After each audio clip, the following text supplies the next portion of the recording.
কোন সময়গুলোতে তওবা করেও তওবা কবুল হবে না? বিখ্যাত বক্তা মিজানুর রহমান আজহারী সাহেব। কিয়ামতের ৩ দিন আগে সূর্যের পূর্ব দিক থেকে উঠবে না, পশ্চিম দিক থেকে সূর্য ওঠা শুরু করে দিবে। সূর্য যেদিন পূর্ব দিক থেকে না উঠে পশ্চিম দিক থেকে উঠবে, তখন আর তওবা কবুল হবে না। তখন যতই তওবা করেন কবুল হবে না।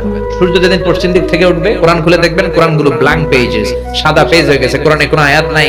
কোরআন মুখস্থ থাকবে, সিনার মধ্যে একটা আয়াতও আছে এরকম একটা লোকও থাকবে না, কোনো আলেমও থাকবে না।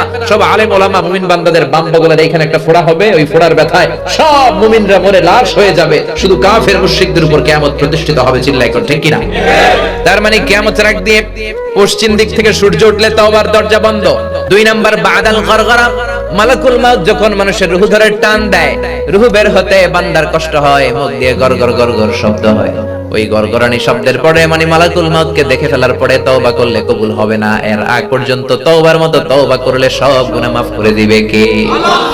ওয়াজটি ভালো লাগলে লাইক, কমেন্ট, শেয়ার এবং সাবস্ক্রাইব করে পাশে থাকবেন। আরও নিত্য নতুন ওয়াজ বা ভিডিও পেতে